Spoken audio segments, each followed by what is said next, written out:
Big Boss Season 7 The Mohanlal Show. The most awaited episode. എന്റെ മോനെ ഈ സീസണിന്റെ പ്രത്യേകത എന്താ അറിയോ? ലാലേട്ടൻ തൂക്കിയ സീസൺ. കപ്പ് ലാലേട്ടന് കൊടുക്കണം. അവിടെയുള്ള ഒരുത്തനും ഒരുത്തിക്കും അതിനുള്ള ആംബിയറില്ല. കപ്പ് ലാലേട്ടന് കൊടുക്കണം ഈ സീസണിൽ. ആരാണോ? അക്ബർ ബിആർ ആണ് നോക്കിയിട്ട് കാര്യം. അത് ഇയാളെ പറഞ്ഞുകൊണ്ടിരുന്നോ? ഞാൻ പറയുമ്പോ കപ്പ് ലാലേട്ടന് കൊടുക്കണം. ശനി ഞായറും വരുന്നു, TRP കൂട്ടുന്നു. ശനി ഞായറും വരുന്നു, TRP കൂട്ടുന്നു. ഏറ്റവും മോഹൻലാൽ സിനിമ കണ്ടാൽ പോലും കിട്ടാത്ത അത്രയും സാറ്റിസ്ഫൈഡ് ആയിട്ടുള്ള ഒരു മൊമെന്റ് ആണെന്ന്. പോ കളവ് പോയിക്കോ ഷോന്ന് ഇറങ്ങിപ്പോ. ഒരു ഉളുപ്പില്ലാതെ കേട്ടിട്ട് 2 എണ്ണം ഈ ഡൊമക്സിന്റെ പരിസ്ഥിതിയിൽ 2 ക്രിമികൾ ബാക്കി ഉണ്ടാവും. അതുപോലെ ഇരിക്കുന്നുണ്ട്. അങ്ങനെ മൂത്ത ക്രിമിയാണ് മറ്റത്. മൂത്ത ക്രിമി ലക്ഷ്മി. കുറച്ച് വിഷം കൂടിയ ക്രിമി ഇപ്പുറത്ത് വേറെ. അതറിയി പോന്നു എന്നാണ് അറിയാൻ കഴിഞ്ഞത്. അത് കേട്ടപ്പോ തന്നെ മനസ്സിലൊരു സമാധാനം, സന്തോഷം. അതെ. അപ്പൊ എന്താണെങ്കിൽ 2 ആഴ്ചത്തെ പര്യടനം അങ്ങോട്ട് പൂർത്തിയായി എന്ന് അറിയാൻ കഴിഞ്ഞു. നാളെ അറിയുള്ളൂ. നമുക്ക് കൺഫർമേഷൻ ഒന്നും. 3ാമത്തെ ആഴ്ചന്റെ പര്യടനം അല്ലെങ്കിൽ ഒരു മിഡ് വീക്ക് കിട്ടിയാൽ അത്രയും സന്തോഷം. നമ്മളങ്ങനെ എന്താ പറയാ 100% ഒന്നും പറയാറില്ല. നമ്മൾ ബാക്കിയുള്ള ചാനലിൽ കണ്ടാണ് പറയാറുള്ളത്. അപ്പൊ അങ്ങനെ പോയി. ഷോ തുടങ്ങുമ്പോ തന്നെ ലാലേട്ടൻ ആസ് യൂഷ്വൽ വീക്കെൻഡ് എപ്പിസോഡിൽ പുറത്തുള്ളതല്ല ഗെയിമിന്റെ മുമ്പ് അല്ല ഒരാഴ്ചത്തെ സംഗതി സമ്മറൈസ് ചെയ്യുക മാത്രല്ല, അത് കഴിഞ്ഞിട്ട് എന്താണ് ഇപ്പൊ വീട്ടിൽ നടക്കണത് എന്നുള്ളതിന്റെ ഒരു ഗ്ലിംസ് കാണിച്ചു തരുമല്ലോ. അതിനകത്ത് നിന്ന് നമ്മൾ പറഞ്ഞ ഐറ്റം വെച്ചിട്ടുണ്ടായിരുന്നു. ഏത്? ഈ ലക്ഷ്മി നാട് നടന്ന് അവിടെ കിടന്ന് മാപ്പെരക്കുന്നു. അക്ബറിന്റെ അടുത്ത് പോയി അരുന്ന് പിടിക്കുന്നുണ്ട്. അത് കഴിഞ്ഞതിന് ശേഷം ഒനീലിന്റെ അടുത്ത് പോയി. ഒനീൽ ആട്ടിവിട്ട് തൂറ്റിച്ചു വിട്ട് ഒനീല്. അപ്പോഴേ തീർന്നു. പിന്നെന്താ പറയോ, ഇതിന്റെ പ്രിപ്പറേഷനിലാണ് ആര്? ഇത് മസ്താനിനോട് പറയണ്ടേ നമുക്ക് എന്താണെങ്കിലും കിട്ടും, എന്നോട് എന്തായാലും ചോദിക്കും. അപ്പൊ അതിന്റെ പ്രിപ്പറേഷന് വേണ്ടിയിട്ട് ഇങ്ങനെ ഇരുന്നിട്ട് ഇന്ന് എന്ത് ചെയ്യുന്നുണ്ട്, അവിടെ കിടന്ന് പറയുന്നുണ്ട്. പിന്നെ രാത്രിത്തെ അടി, രാത്രി തല്ലായിരുന്നു അവിടെ കിടന്നിട്ട്. അപ്പൊ രാത്രി തല്ലിന്റെ കോമഡി എന്ന് പറഞ്ഞു കഴിഞ്ഞാൽ പ്ലാച്ചി ജിഷിൻ അത് മൂത്രയിച്ചു ഉറങ്ങാൻ പോയി. മൂത്രയ്ക്കാൻ വേണ്ടി മൂത്രയിച്ചിട്ടാണ് പോയിട്ട് ഉറങ്ങാൻ പോയിട്ടുണ്ടാവും. അതൊരു ഫൺ ആയിട്ട് ആയിരുന്നു ജിഷിന്റെ. അത് രസമുണ്ടായിരുന്നു.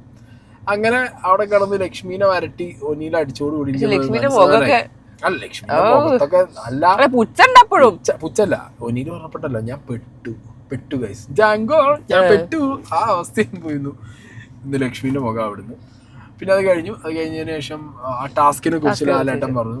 ആ ടാസ്ക് ഞാൻ പറഞ്ഞല്ലോ ലാസ്റ്റ് ആയപ്പോഴാണ് എല്ലാവർക്കും മനസ്സിലായത്. അതുവരെ ഭയങ്കര കൺഫ്യൂസിങ് ആയിരുന്നു അവരുടെ ഇടയിൽ തന്നെ. ആ ടാസ്ക് 3ാമത്തെ ദിവസമാണ് എല്ലാവർക്കും കാര്യം പിടി കിട്ടിയതും. വലിയ ബുദ്ധിമാന്മാരാണെന്ന് കാണിക്കാൻ വേണ്ടി എനിക്കത് അങ്ങനെ ഇങ്ങനെയൊക്കെ ആയിട്ട് പറഞ്ഞു നിന്നിട്ടുണ്ടായിരുന്നു. പക്ഷെ അത് അത്രയ്ക്ക് ആർക്കും അങ്ങനെ പിടി കിട്ടിയിട്ടുണ്ടായിരുന്നില്ല. 3ാം ദിവസമായപ്പോ പിന്നെ എല്ലാവർക്കും അത് പിടി കിട്ടി. അവരതിനനുസരിച്ചൊക്കെ കളിച്ചു. ആൻഡ് അതങ്ങനെ തീർന്നു. നമ്മൾ അതല്ലല്ലോ മെയിൻ ടോപ്പിക്. ഇന്നത്തെ മെയിൻ ടോപ്പിക് ലാലേട്ടൻ ആ ടോപ്പിക്ക് വന്ന രീതി എനിക്ക് ഭയങ്കര ഇഷ്ടമായി. ലക്ഷ്മിനോട് ചോദിച്ച് ലക്ഷ്മിക്ക് അപ്പൊ തന്നെ മനസ്സിന്റെ ഉള്ളിൽ ചത്ത് പറഞ്ഞിട്ടാണ് ആ ക്ലിപ്പാണ് പ്ലേ ചെയ്തു. സത്യത്തിൽ നമുക്കും ഒരു കൺഫ്യൂഷൻ ഉണ്ടായിരുന്നു. എന്തുകൊണ്ട് അക്ബർ പ്രതികരിച്ചില്ല, ആദില നൂറ പ്രതികരിച്ചില്ല, ആരും ഇതിനൊന്നും എനിക്ക് മനസ്സിലായ കാര്യം അവർ ശ്രദ്ധിച്ചിട്ടില്ല. കാരണം എന്താ, ആരും ഈ യൂണിവേഴ്സൽ കച്ചറക്ക് ഒരു വിലയും കൊടുക്കുന്നില്ല. ഈ UK ലക്ഷ്മിക്ക് അവിടെ ഒരു വിലയില്ല. മനസ്സിലായോ? ആരും മൈൻഡ് അടിക്കില്ല. കാരണം എല്ലാവർക്കും ഇതൊരു ചെറ്റ പ്ലെയറാന്നുള്ളത് അറിയുന്നോണ്ട് ഈ നാറികളെ ആരും ശ്രദ്ധിക്കാത്തോണ്ട് അതിനകത്ത് മനസ്സിലായില്ല. ആരും ഇതിനെ അങ്ങനെ വില കൊടുക്കുന്നുമില്ല. ഇതിനെ ഇഗ്നോർ ചെയ്ത് വിട്ടിക്കാണ് ഈ വേസ്റ്റിനെ. അപ്പൊ പിന്നെന്താ അറിയോ, എന്തിനാണ് ഇവള് പറയുന്നത് എടുക്കണെന്നുള്ള രീതിക്കാണ് ആരും മൈൻഡ് അടിക്കാതിരുന്നത്. പക്ഷെ ഇന്നത് 2ാമത് പ്ലേ ചെയ്തപ്പോ എല്ലാവർക്കും മനസ്സിലായി കേട്ടു എത്രത്തോളം ലോ ക്ലാസ്, അതായത് സബ് സ്റ്റാൻഡേർഡ് സാധനമാണ് ഈ UK അടിച്ചുകൊണ്ടിരിക്കുന്നത്. എനിക്ക് ഈ 2 ജെൻഡർ സ്ക്വാഡിനോടൊക്കെ പറയാനുള്ളത്, എടാ മുഖമില്ലാത്ത മക്കളെ നിങ്ങൾ ആദ്യം മനസ്സിലാക്കണം, പഠിപ്പിച്ചു വിടുമ്പോ ഫുള്ള് പാഠം പഠിപ്പിച്ചു വിടണം. മനസ്സിലായോ? നിൽക്കാനും പഠിപ്പിക്കണം. അല്ലാതെ ഇത് ചിലർക്ക് എന്താ പറയാ, അവർക്ക് ശരിക്കും ജെന്യുവിൻ ആയിട്ട് കമ്മ്യൂണിറ്റിയോട് എന്തെങ്കിലും ദേഷ്യമുള്ളവരുണ്ടാവും. അവരുടെ ലൈഫിൽ എന്തെങ്കിലും അങ്ങനത്തെ ഒരു സിറ്റുവേഷൻ കാരണം അവർക്ക് ആ ഒരു എന്താ പറയാ LGBTQ അല്ലെങ്കിൽ ഇങ്ങനത്തെ ട്രാൻസ്ജെൻഡേഴ്സിനോടൊക്കെ ഒരു ഫോബിയ ഉള്ള പോലത്തെ ആൾക്കാരുണ്ടാവും. അത് അവർക്ക് എന്തെങ്കിലും ഇഷ്യൂ പേഴ്സണലി ഉള്ളത് കൊണ്ടോ അല്ലെങ്കിൽ അവർ റിലേറ്റ് ചെയ്ത ആളുകൾക്ക് എന്തെങ്കിലും എക്സ്പീരിയൻസ് അവർ അറിയുന്നത് കൊണ്ടോ വരുന്നൊരു സാധനം ആയിരിക്കണം. അല്ലാതെ ഈ UK ലക്ഷ്മിനെ പോലെ 4 പിച്ച വോട്ടിന് വേണ്ടിയിട്ട് നിങ്ങളെ കയ്യും കാലും നക്കി പിടിച്ച് ഇത് പഠിപ്പിച്ച് വിട്ടിട്ട് ഉളുപ്പില്ലാത്തതെന്നല്ലേ പറയുള്ളൂ. ഇന്ന് അവിടെ പോയി നീച്ച് നിന്നപ്പോൾ നിങ്ങൾ തന്നെ അല്ലേ അതിന് നാണം കെട്ടത് അല്ലേ? നാണം കെട്ട് നാറിയില്ലേ 2 ജെൻഡർ സ്ക്വാഡ്? ഇനിയിപ്പോ വലിയ മാസമായിട്ട് ഈ UK ലക്ഷ്മി ലാലേട്ടൻ പറഞ്ഞിട്ടും ഞങ്ങളെ സിംഗപ്പെണ്ണ് അതിൽ നിന്ന് മാറിയിട്ടല്ല, ഓക്ക് പറയാൻ അറിയണ്ടാണ്. ഓക്ക് ഒരു അലക്കൊക്കെ പറയാൻ അറിയില്ല. ഓളവിടെ നിന്ന് പപ്പ പറഞ്ഞ അവസാനം അപ്പുറത്ത് വെള്ളം കുടിച്ച് അവിടെ ഇരുന്നോള്. ഒറ്റ ചോദ്യം ലാലേട്ടൻ ചോദിച്ചേ, എന്നാ ലക്ഷ്മി പറഞ്ഞിട്ടാ ഞങ്ങൾ എന്ത് ചെയ്യണം. അപ്പൊ കുട്ടികൾ കാണുന്ന ഷോ അല്ലേ ലാലേട്ട, എന്ത് കുട്ടികൾ കാണുന്ന ഷോ? ഇത്രയും ടോക്സിക് ആയിട്ടുള്ള ഒരു പാരന്റിങ് കിട്ടി ആ കുട്ടി വളർന്നു കഴിഞ്ഞാൽ അതാണ് ഏറ്റവും വലിയ വിഷയം. എനിക്ക് അത്രേ പറയുള്ളൂ. ഞാൻ കൂടുതലൊന്നും പറയുന്നില്ല, കാരണം വീട്ടിലുള്ള കുട്ടികളെ കുറിച്ചും ബാക്കിയുള്ളവരെ കുറിച്ചും പറയാൻ നമുക്ക് താല്പര്യമില്ല. ശരിക്കും അസ്ഥാനത്താണ് അവള് പറഞ്ഞത്. അക്ബറിനോട് വേറെ എന്തോ ഉണ്ടാക്കി കൂടി പെട്ടെന്ന് പഠിപ്പിച്ച് വിട്ടത് പറയണ്ടേ, ഔട്ട് ആവുന്നതിന് മുന്നേ പറഞ്ഞു തീർക്കണല്ലോ. അപ്പൊ കിട്ടിയ സമയത്ത് കഴിഞ്ഞ സീസണിലൊക്കെ ആൾക്കാർക്ക് കിട്ടിയ വോട്ടിന്റെ ബലത്തിന്റെ ടോപ്പ് 5 എത്തിയ ചിന്തകളൊക്കെ കൊണ്ടാവും ചിലപ്പോ. അതുകൊണ്ടായിരിക്കണം. അതുകൊണ്ട് ആ വോട്ട് ഇങ്ങോട്ട് മറിയെന്ന് വിചാരിച്ചിട്ട് ഇത് പഠിച്ചു വന്നാ നടക്കുവോ? കാര്യങ്ങൾ അറിയണ്ടേ? അതിന് ഇത് മാത്രം പോരാ, കഴിവും വേണം, കളിക്കാനുള്ള സ്കില്ലും ഇത് കണ്ടോട്ടോ. ഞാനിത് പ്ലേ കണ്ടിട്ട് കാണാൻ വേണ്ടി റോമാൻസിഫിക്കേഷൻ ആയ കുറച്ച് മൊമെന്റ്സ് ഞാൻ ഇവിടെ നിങ്ങൾക്ക് വേണ്ടി കാണിച്ചു തരാം. ഒന്നും കൂടി നിങ്ങൾ കാണും. ഇങ്ങനെ റോമാൻസ് അടിച്ചിട്ട് വയ്യ. വീട്ടിൽ കയറ്റാൻ കൊള്ളാത്ത ആൾക്കാർ, സമൂഹത്തില് ഒരു വിലയില്ലാത്ത ആൾക്കാർ ആരാണ് എന്ന് പറയൂ. ആരെയാണ് നിങ്ങൾ ഉദ്ദേശിച്ചത്? ആരെയാണ് ഉദ്ദേശിച്ചത്? എല്ലാവരും ഒരുപോലെയാണ് ഞങ്ങൾക്ക്. നിങ്ങൾ ആരെയാണ് ഉദ്ദേശിച്ചത് പറയണം. ഇപ്പോഴാണ് ഞാൻ ശ്രദ്ധിച്ചത്. ഇപ്പോഴാണ് തോന്നി കണ്ടപ്പോ എനിക്ക് വ്യക്തമായി സാർ, ഇത് ആദിലെ നൂറെ ഉദ്ദേശിച്ച് തന്നെ പറഞ്ഞതാണെന്ന് എനിക്ക് വ്യക്തമായി. എനിക്ക് കാര്യം ഇതിനു മുമ്പ് ഇതേ സ്റ്റേറ്റ്മെന്റ് പല തവണയായിട്ട് ഇത് തെറ്റായ ഇൻഫർമേഷൻ ആണ് സമൂഹത്തിന് കൊടുക്കുന്നതെന്നൊക്കെ പറഞ്ഞ് ഈ ലക്ഷ്മി ആയിക്കോട്ടെ മസ്താനി ആയിട്ട് എന്റെ അടുത്ത് വന്ന് സംസാരിച്ചു. ഇന്നലെ ഞാൻ എന്താ പറയാനുള്ളത് കേൾക്കട്ടെ. ലെസ്ബിയൻ കപ്പിൾസിന്റെ റിലേഷൻഷിപ്പ് ഇത്ര നോർമലൈസ് ചെയ്തതിനോട് ഞാൻ യോജിക്കുന്നില്ല. എനിക്ക് പേഴ്സണലി അതിനോട് വിയോജിപ്പുണ്ട്. അല്ല ഞാൻ പറഞ്ഞത്, ഞാനും ആക്ച്വലി ഇത് നോർമലൈസ് ചെയ്യുന്നതിനോട് എനിക്കും താല്പര്യമില്ല. ഞാൻ അഭിഷേകിനോട് പറഞ്ഞൊരു കാര്യം, നിങ്ങളുടെ താല്പര്യം എന്റെ സ്റ്റേറ്റ്മെന്റ് അല്ല പറഞ്ഞത്. എനിക്കിപ്പം എന്റെ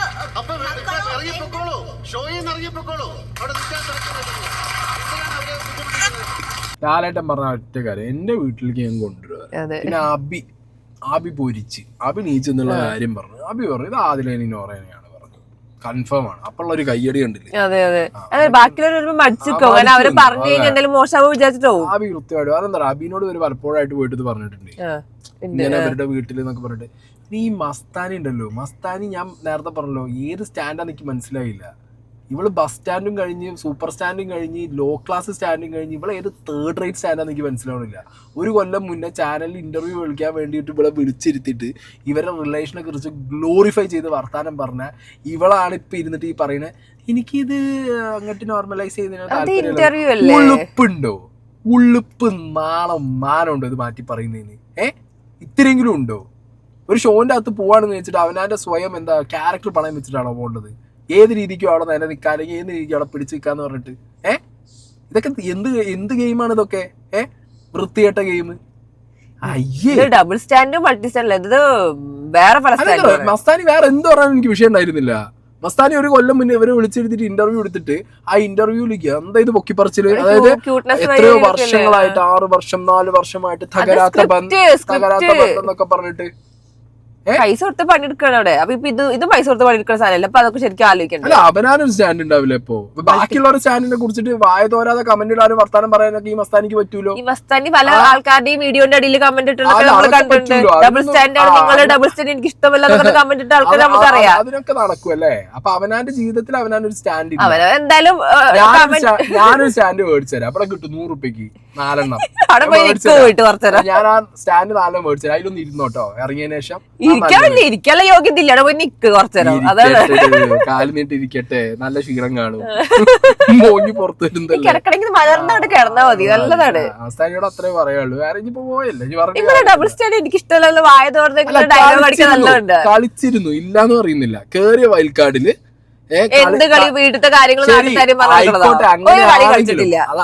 ഇന്നെ സംബന്ധിച്ചിടത്തോളം പുറത്തെ കാര്യം പറഞ്ഞിട്ടാണെന്നുണ്ടെങ്കിലും കേറിയവരുടെ കൂട്ടത്തില് ആ ആഴ്ച ഒരു ഓളം ഉണ്ടാക്കിയിട്ടുണ്ട്. അതൊന്നും ഞാൻ ഇല്ലാന്ന് പറയുന്നില്ല. ആസ് എ ഗെയിമർ പുറത്തുനിന്നുള്ള കാര്യങ്ങൾ ഒരു സബ് സ്റ്റാൻഡേർഡ് സാധനമാണെങ്കിലും ഒരു ചീഞ്ഞ സാധനമെങ്കിലും അടിച്ചിട്ട് അവിടെ ഒരു ഓളം സൃഷ്ടിക്കാൻ പറ്റി. ബാക്കിയുള്ളവരുടെ ഉള്ളിൽ ഒരു പാനിക് ക്രിയേറ്റ് ചെയ്യാൻ പറ്റി. അതിൻ്റെ ഒപ്പം എന്തായെന്ന് അറിയോ? സെൽഫായിട്ട് എക്സ്പോസ്ഡ് ആയിപ്പോയി. നാളെ പുറത്തിറങ്ങി നടക്കുമ്പോഴേ 4 ആൾ നോക്കിയിട്ട് ഇത്ര കാലം ആ ഇന്റർവ്യൂ എടുക്കണ മസ്താനി എന്ന് പറഞ്ഞിട്ട് ഞാൻ എന്താ പറയാ, ആ പോണ മസ്താനി ഇങ്ങനെയാവും ഇനി പറയാൻ പോണത്. അല്ലാതെ ഒരു മാറ്റം വരാൻ പോണത് മനസ്സിലായില്ലേ? ബിഗ് ബോസ് കൊണ്ട് കിട്ടിയത് അതാ. ഇത്ര കാലം മസ്താനി ഇനി ഇതാവും കിട്ടാൻ പോണം. അതിനിപ്പുറം ഒന്നും പ്രതീക്ഷിക്കേണ്ട ആവശ്യമൊന്നുമില്ല. നല്ലതാണ്. ഞങ്ങൾക്ക് വേണ്ട സാധനങ്ങൾ ഉണ്ടായിരുന്നു, അത് പുറത്തേക്ക് വന്നു, അത് കിട്ടി, അത്രേ ഉള്ളൂ. ഇനി അത് അവിടെ നിൽക്കട്ടെ. ഇനി അടുത്തത് UK ലക്ഷ്മി. യൂണിവേഴ്സൽ കച്ചറ. യൂണിവേഴ്സൽ കച്ചറ എന്ന് അക്ബർ ഇട്ട പേര് കറക്റ്റ് സാധനമാണ്. ലാലേട്ടന്റെ 2-3 ചോദ്യങ്ങളാണ് കുറിക്കൊണ്ടത്. അതായത് നോർമലൈസ് ചെയ്യാൻ താല്പര്യമില്ല എന്ന് പറഞ്ഞ UK ലക്ഷ്മിയോട് ലാലേട്ടൻ പോയതിനു ശേഷം ഇവർ ചോദിക്കുന്നുണ്ട്, നിന്റെ വീട്ടിലേക്ക് ഒരാളെ കൊണ്ടുവന്ന നീ എന്ത് ചെയ്യും? നിന്റെ വീട്ടിൽ ഇങ്ങനെ ഒരാളുണ്ടെങ്കിൽ എന്ത് ചെയ്യും? ഞാനവരെ നോക്കും, ഞാനവരെ പുറത്താക്കില്ല, ഞാനവരെ കയറ്റും, ഞാൻ പുറത്താക്കില്ല. മസ്താനി, ഞാൻ അവരെ മാറ്റി നിർത്തും, പക്ഷെ ഞാൻ അവർക്ക് വേണ്ട ആവശ്യങ്ങളൊക്കെ ചെയ്തു കൊടുക്കും. മനസ്സിലായി? അപ്പൊ സ്വന്തം കാര്യം വരുമ്പോൾ സ്റ്റാൻഡും പറഞ്ഞപ്പോ ലാലേട്ടൻ പറയും, ഇതെന്താ അറിയാം, പഠിപ്പിച്ചു വിട്ടതാ. ലാലേട്ടൻ പലതും പറയും, ഇങ്ങനെ കച്ചറ പറയണം, ഇതൊന്നും നോർമലൈസ് ചെയ്യുന്നത് എനിക്ക് ഇഷ്ടമല്ല, അത് ഇങ്ങനെ പറഞ്ഞുകൊണ്ടിരിക്കണം, ചെട്ടി റോബോട്ട് പറയണം, അത് ഇങ്ങനെ പറഞ്ഞുകൊണ്ടിരിക്കണം, ഒന്നും അറിയില്ല. എക്സ്ട്രാ ചോദിച്ചതിന് ഉത്തരം പറയാൻ അറിയില്ല. അപ്പൊ അണ്ണാക്കിൽ പിരിവെട്ടും. അണ്ണാക്കിൽ പിരിവെട്ടിയിട്ട് അവർ നിർത്താൻ നിൽക്കും. ആണ് കണ്ടത്. ഞാൻ ഇപ്പോഴും പറയുന്നു, നാട്ടുകാരെ, നമ്മളെ കയ്യിലാണ് ഇതിന്റെ പവർ ഇരിക്കുന്നത്. അടുത്ത ആഴ്ച വിടാൻ ഈ സാധനത്തിന് സമ്മതിക്കരുത്. ഇതൊരു 2 ജെൻഡറും അല്ല, ഒരു 10 ജെൻഡർ സ്ക്വാഡ് നിന്നിട്ട് ഒരു കാര്യമില്ല. ഇതിനെ അടിച്ചിടണമെന്നുണ്ടെങ്കിൽ നാട്ടുകാർ വിചാരിച്ചു. അങ്ങനെ ഇമാതിരി വിഷങ്ങളൊന്നും ഇതിനകത്ത് വെച്ച് ഉറപ്പിക്കേണ്ട ഒരു കാര്യം നാട്ടുകാർക്കില്ല. ഈ ഷോ ഓഫും ഈ തലക്കനും ഈ ബോസിസും ആർക്കും കാണേണ്ട, ഈ ആറ്റിറ്റ്യൂഡൊന്നും കാണേണ്ട ഒരു ആവശ്യമായിരിക്കില്ല. മനസ്സിലായില്ലേ? സത്യം പറയാ, ലാലേട്ടന് ചൊറിഞ്ഞ് വന്ന്. ഞാൻ മോഹൻലാൽ എന്ന് പറഞ്ഞ മനുഷ്യൻ ഇങ്ങനെ എന്താ പറയാ അഗ്രസീവായ ഒരു ഫേസ് ഞാൻ കണ്ടിട്ടില്ല. ഇതങ്ങനെ റിയൽ ലൈഫ് അങ്ങനെ അഭിനയിക്കുന്നൊന്നുമില്ല. അങ്ങനെ അമ്മായി ചൊറി വന്നിട്ടുണ്ട് അങ്ങേർക്ക്. മനസ്സിലായില്ലേ? ഈ ഷോന്റെ റെസ്പെക്ട് ആണ് ഇവർ കളയുന്നത്. ഈ ഷോന്റെ ക്രിയേറ്റേഴ്സിന് എന്താ അറിയണ്ട, ഇവരെല്ലാ കൊല്ലവും ഇതേപോലെ ഓരോരുത്തരെ ഈ കമ്മ്യൂണിറ്റിയിൽ നിന്ന് വിളിച്ചിട്ട് വിസിബിലിറ്റി കൊടുക്കുന്നത് സൊസൈറ്റിയിൽ അവർക്ക് ഇനി കയറി വരണം, അവർ മുന്നോട്ട് വരണം, അവരെ ഉന്നമനത്തിന് വേണ്ടിയിട്ടാണ് ഈ ഷോനകത്ത് വിളിച്ചു വരുന്നത് ലോകമെമ്പാടും. അപ്പൊ അങ്ങനെയുള്ള സാഹചര്യത്തിൽ ഒന്നും അറിയാതെ ഇതിനെക്കുറിച്ച് അറിയുന്നവരുണ്ട്. ഇപ്പൊ പല ആളുകൾക്കും ഒരു ഫോബി ഉണ്ടെന്ന് ഞാൻ പറഞ്ഞില്ല. അങ്ങനെയുള്ള ആളുകൾക്ക് ഇതിനെക്കുറിച്ച് പറയാൻ കുറെ എന്തുണ്ട്, സ്റ്റഡീസിന്റെ കാര്യങ്ങൾ എടുത്ത് വെക്കാറുണ്ട്, അവര് പറയാറുണ്ട്. UK എന്ത് കോപ്പറിഞ്ഞിട്ടാണ് ഒരു പുണ്ണാക്കും അറിയാതെ അവിടെ ഇരുന്നിട്ട് പഠിപ്പിച്ചു വിട്ട സാധനങ്ങൾ തത്തമ്മേ പൂച്ച പൂച്ച എന്ന് പറഞ്ഞ മാതിരി ഞാൻ ഓർഗനൈസ് ചെയ്യാൻ ഞാൻ സമ്മതിക്കില്ല. എന്നാൽ അപ്പുറത്ത് പോയിട്ട് പറയും എന്റെ വീട്ടിലുണ്ടെന്നുണ്ടെങ്കിൽ എനിക്ക് കുഴപ്പമില്ല, ഞാൻ നോക്കിക്കൊണ്ട്. എന്നിട്ട് മറ്റേ കോണത്തിലെ ഡയലോഗ്, എന്റെ വീട്ടിലെ ആൾക്കാരിത്, നാട്ടിലെ ആൾക്കാരിത് കാണുന്നത്. എന്റെ വീട്ടില് കയറ്റമില്ലാന്നൊക്കെ ആദ്യം പറഞ്ഞു. അപ്പോഴാണ് അക്ബർ പറഞ്ഞത് എന്റെ വീട്ടിലൊക്കെ ആര് വരാൻ, ഒരാള് വരാൻ പോകില്ല. അതെ, അങ്ങനെ കുറെ സാധനങ്ങൾ. അങ്ങനെ UK ലക്ഷ്മി അങ്ങോട്ട് എന്തായി കംപ്ലീറ്റ്ലി എക്സ്പോസ്. നാളത്തേക്കുള്ള ഐറ്റം ഇരിക്കുന്നുണ്ട്. ഒനിയിൽ ഐറ്റം ലാലേട്ടൻ പറഞ്ഞിട്ടുണ്ട്, മോനെ നമുക്കിട്ട് തന്നതാണ്. അതായത് അതെ, പ്രേക്ഷകർക്കാണ് തന്നത്. നാളത്തെ എപ്പിസോഡ് വിടാതെ നിങ്ങൾ കണ്ട. അടുത്ത UK വേറെ പരിപാടി. പിന്നെന്താ പറയുക, UK ഉള്ള ഒരു വലിയ ഗുണം എന്താ പറയുക, എനിക്ക് പ്രത്യേകിച്ച് ഒരു ഭാവം വരാത്തോണ്ട്. സിനിമയിലും ഇങ്ങനെ തന്നെയായിരുന്നു, പ്രത്യേകിച്ച് ഭാവം ഒന്നും വരാത്തോണ്ട് ചത്തവന്റെ ECG പോലെ ഇങ്ങനെ കിടക്കുക. അതില് ഒരു എക്സ്പ്രഷനും വരാൻ പോണില്ല. അതുകൊണ്ട് പിന്നെ ഞാനേ വേറൊരു ഫ്രണ്ടിനോട് സംസാരിച്ചപ്പോ വേറെ സാധനം ഉപയോഗിച്ചിരുന്നു. എനിക്ക് വീഡിയോയിൽ ഉപയോഗിക്കാൻ പറ്റാത്തതുകൊണ്ടാണ്. അതുകൊണ്ട് ഞാൻ ചത്തന്റെ ECG നിർത്തി. സോറി ഗൈസ്, നിന്റെ മനസ്സിൽ പറയണം.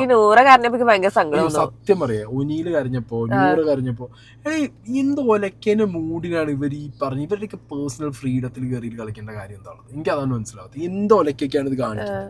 മര്യാദയ്ക്ക് പോയാൽ മര്യാദയ്ക്ക് വിട്ടാൽ പോരെ, കളിക്കാൻ പോയാൽ ഗെയിം കളിച്ചിട്ട് പോയാൽ മതി. ഇനി പേഴ്സണൽ കാര്യങ്ങൾ പറയണോ? നിങ്ങൾ അവിടെ കളിച്ച ഗെയിമിനെ കുറിച്ച് പറഞ്ഞോ? ഈ വീട്ടുകാരുടെ നെഞ്ഞത്ത് കയറുമ്പോഴാണ് ഈ വിഷയം പറ്റുന്നത്. മനസ്സിലായില്ലേ? ഇത് പഠിച്ചു വന്ന സാധനം കക്കാൻ വേണ്ടി ഒരു സമയം കിട്ടുമ്പോൾ കക്കിയിട്ട് പോവാന്നല്ലാതെ അതിനെ കൊണ്ടുണ്ടാകുന്ന പ്രശ്നങ്ങൾ ഇന്ന് ലാലേട്ടൻ വളരെ വ്യക്തമായിട്ട് പറയുന്നുണ്ട്. ഏഷ്യാനെറ്റിലേക്കും ചാനലിലേക്കും ഒക്കെ വന്നിട്ടുള്ള ഒരുപാട് ഇമെയിലുകളും കാര്യങ്ങളും ഒക്കെ, ആ സാധനങ്ങളൊക്കെ എന്ന് പറയുമ്പോഴെങ്കിലും ഇത്തിരിയെങ്കിലും ഒരു ബോധവും വിവരവും ബുദ്ധിയുള്ള ആൾക്കാരാണെങ്കിൽ അത് മനസ്സിലാവും എത്രത്തോളം പ്രശ്നങ്ങളാണ് പുറത്ത് നടന്നുകൊണ്ടിരിക്കുന്നത് എന്നുള്ളത്. ഇനിയും UK ലക്ഷ്മി എന്തായാലും കാലം സഹിക്കാൻ വയ്യാതെ ഇനി വീട്ടുകാരനെ ഒറ്റപ്പെടുത്തിക്കോളൂ. ഉറപ്പാണ് വീട്ടുകാരനെ എടുത്തിട്ട് വോട്ടിംഗ് ഫുള്ള് വരും എന്തായാലും. അതെ, പിന്നെ ആ കഥ പറയിപ്പിച്ച സാധനം അതൊന്നും ഒരുപാട് ചിരിപ്പിച്ചു വിട്ടു അല്ലേ. എല്ലാ സീസണിലും ഈ സാധനങ്ങൾ ഉണ്ടാവാറുണ്ട്. ആൻഡ് അതവിടെ മെയിൻ ആയിട്ട് ചെയ്യിപ്പിക്കുന്നത് കണ്ടസ്റ്റൻസിന് തന്നെ ഒരു ബോധം വരാനാണ്. ലക്ഷ്മിനെയാണ് കൊടുത്തത്. ലക്ഷ്മി അവിടുന്ന് തുടങ്ങണേ, ലക്ഷ്മിന്ന് തുടക്കട്ടു. മനസ്സിലായില്ലേ? ലക്ഷ്മിന്ന് തുടക്കട്ടു സാധനം. അപ്പൊ അത് നാളത്തേക്കുള്ള ഒരു ലീഡാണ് ആ സാധനം വെച്ചത്. ആ സാധനമാണ് വെച്ചത്. ഏകദേശം 15 മിനിറ്റോ 1.5 ലാലേട്ടൻ ലക്ഷ്മിനി മസ്താനി ഇട്ട് കൊട്ടഞ്ഞിട്ടുണ്ട് കേട്ടോ. അതേപോലെ അത് പറഞ്ഞ അക്ബർ പറഞ്ഞ വേറെ രസമുണ്ട്. കുട്ടി ഇപ്പൊ നല്ല സുഖമായിട്ട് നിൽക്കുന്നുണ്ടാവും. ഇപ്പൊ അവളിപ്പോ ഷോയിലാണല്ലോ, അപ്പൊ പിന്നെ വീട്ടില് പാരന്റിങ് ഇല്ലാതെ നിൽക്കുന്നത് നല്ല അടിച്ചു.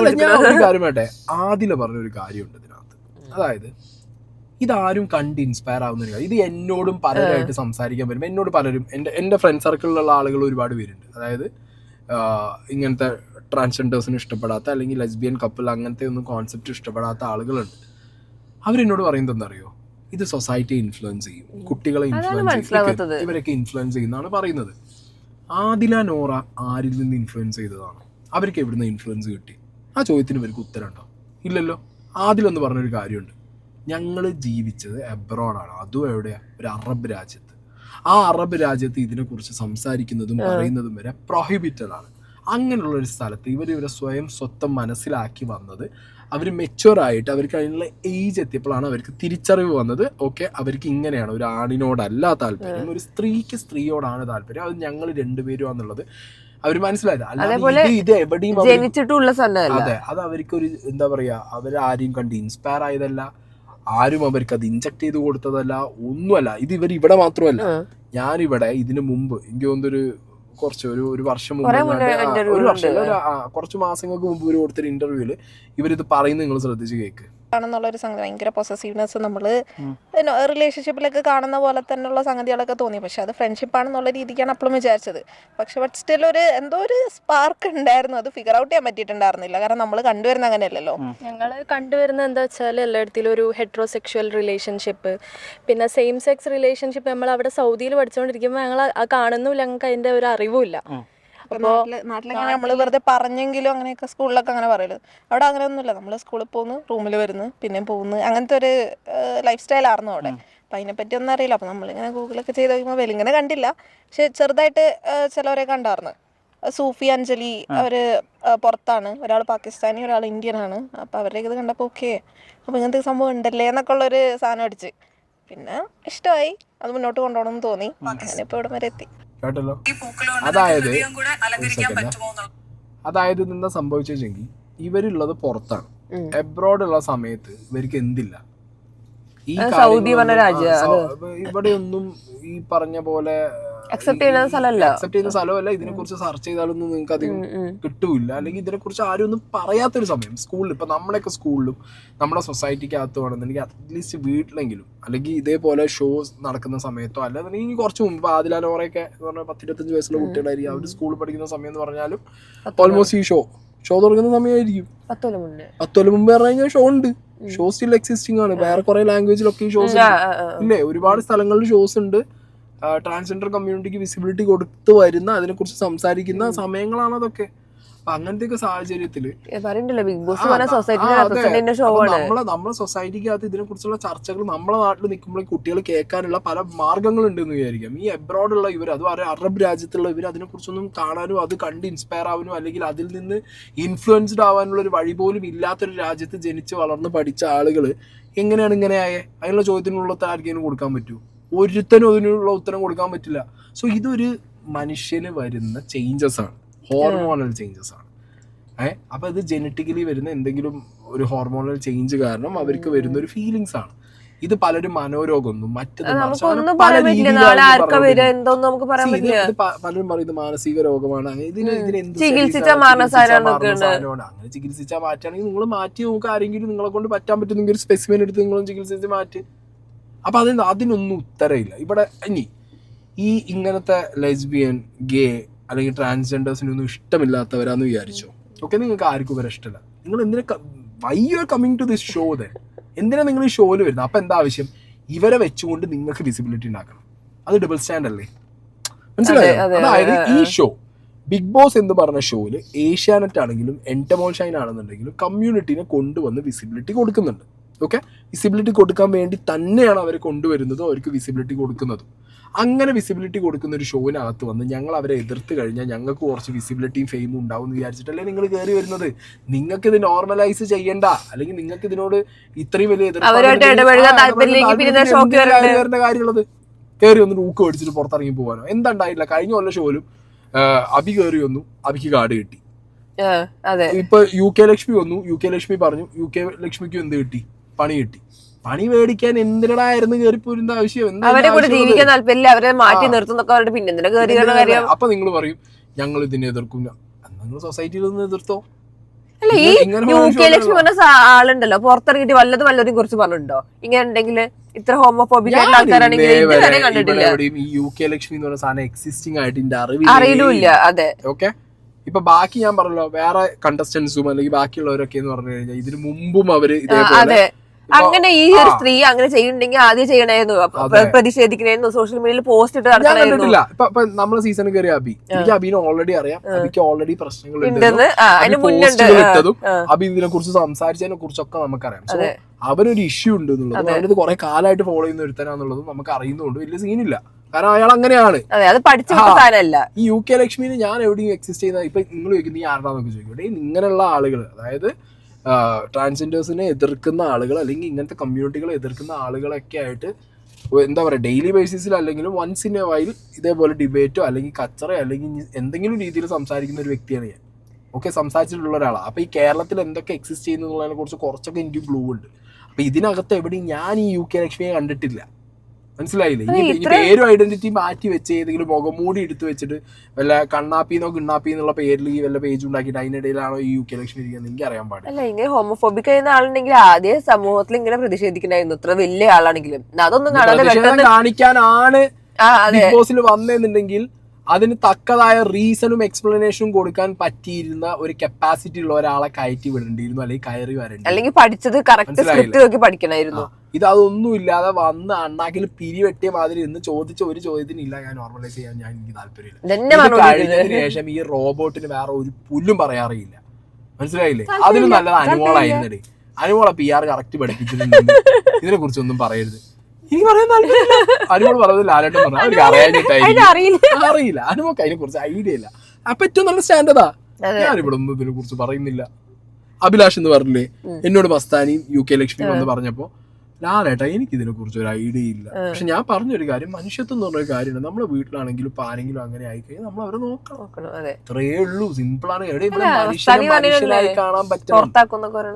മനുഷ്യനായിട്ട് കാണാൻ പറ്റണം. മനസ്സിലായല്ലോ? മനുഷ്യനായി കാണാൻ പറ്റാതെ ഇതേപോലെ എന്തെങ്കിലുമൊക്കെ ഇങ്ങനെ തലയിൽ എടുത്തു വെച്ച് ഒരാൾക്ക് വേറൊരാളെ പറ്റില്ല അല്ലെങ്കിൽ അവർ ചെയ്യുന്ന പറ്റില്ല. ഇവരാരും ചെലവിലല്ലല്ലോ അവർ ജീവിക്കുന്നതാണോ? പിന്നെ ഞാൻ പറഞ്ഞല്ലോ കംപ്ലീറ്റ്ലി ഇപ്പൊ ഞാൻ പറഞ്ഞല്ലോ എല്ലാവരും നല്ലവരാതൊന്നും ഞാൻ പറയുന്നില്ല. ഇപ്പൊ ട്രാൻസ് കമ്മ്യൂണിറ്റിയിലാണെന്നുണ്ടെങ്കിലും ലെസ്ബിയൻ ആണെങ്കിലും കപ്പിൾ എല്ലാവരും നല്ല ആൾക്കാരും ചീത്ത ആൾക്കാരുണ്ട്. ഇത് മുതലെടുക്കാൻ നടക്കുന്നവരുണ്ട്. ഇതൊരു മറയാക്കി സൊസൈറ്റിയിൽ പല വൃത്തികേടുകളും ചെയ്യുന്നവരുണ്ട്. ഇതിനൊക്കെ ഞാൻ സമ്മതിച്ചു തന്നു. പക്ഷെ നല്ല രീതിയിൽ ജീവിക്കുന്ന ആളുകളെ അവരെ ഡിഫെയിം ചെയ്യാൻ വേണ്ടിയിട്ട് നിങ്ങൾ ഇറങ്ങിത്തിരിക്കരുത്. എനിക്ക് ആ റിക്വസ്റ്റ് ഉള്ളൂ. കാരണം ആദിലാനോറയൊക്കെ എന്ന് പറഞ്ഞാൽ വളരെ നല്ല രീതിയിൽ ജീവിക്കുന്ന നല്ല ഹൈ പ്രൊഫൈൽഡ് ജോലി ചെയ്ത് എഡ്യൂക്കേറ്റഡ് ആയ ഹൈ പ്രൊഫൈൽഡ് ആയിട്ടുള്ള നല്ല വർക്ക്മാൻഷിപ്പ് ഉള്ള 2 യങ് ആളുകളാണ് അവര്. അല്ലേ? എനർജറ്റിക് ആയിട്ടുള്ള 2 വ്യക്തികൾ. അവർ നല്ലൊരു ഫേമിന് വേണ്ടി വർക്ക് ചെയ്യുന്നുണ്ട്. അവരത് ഏൺ ചെയ്യുന്നുണ്ട്. ഇവിടെ ബിഗ് ബോസ് ഷോനകത്താണെന്നുണ്ടെങ്കിലും അവര് ഒരിക്കലും വന്നിട്ട് അങ്ങനത്തെ ഒരു ഈ ഒരു കമ്മ്യൂണിറ്റിക്കാർ അവരെ ദാറ്റ് ഈസ് ദെയർ ക്വാളിറ്റി. അവര് ബിഗ് ബോസ് ഇപ്പൊ എത്രയോ ഈ പറഞ്ഞ കമ്മ്യൂണിറ്റിയിലുള്ള ആളുകൾ വന്നിട്ട് ആ കാർഡ് ഇറക്കി കളിക്കാൻ നോക്കുമ്പോഴും ഇവരത് ചെയ്തിട്ടില്ല. That's their quality. അപ്പൊ അത് മനസ്സിലാക്കാതെ അവർക്ക് എതിരെ നിന്ന് കഴിഞ്ഞാൽ ഈ രീതിയിലുള്ള പെടാപ്പാടുകൾ പെടും. അല്ലേ? അത് കിട്ടിയിരിക്കും. ഓക്കെ, അപ്പൊ എന്താണെന്നുണ്ടെങ്കിലും അങ്ങനെ ആ പരിപാടികൾ കഴിഞ്ഞു. അതിനുശേഷം ഗിസേലിനോടും ആര്യനോടും വീണ്ടും ലാലേട്ടൻ ചെറുതായിട്ടൊന്നും അല്ലേ ഒന്ന് ഇട്ട് കൊടുത്തിട്ടുണ്ടായിരുന്നു. ലൈക്ക് എന്താണ് മക്കളെ പരിപാടി നിങ്ങൾക്ക്? അതായത് അവിടെ ഗിസേലിനെയും ആര്യനെയും ചെറുതായിട്ട് എന്ത് ചെയ്യുന്നുണ്ട് ഇവര്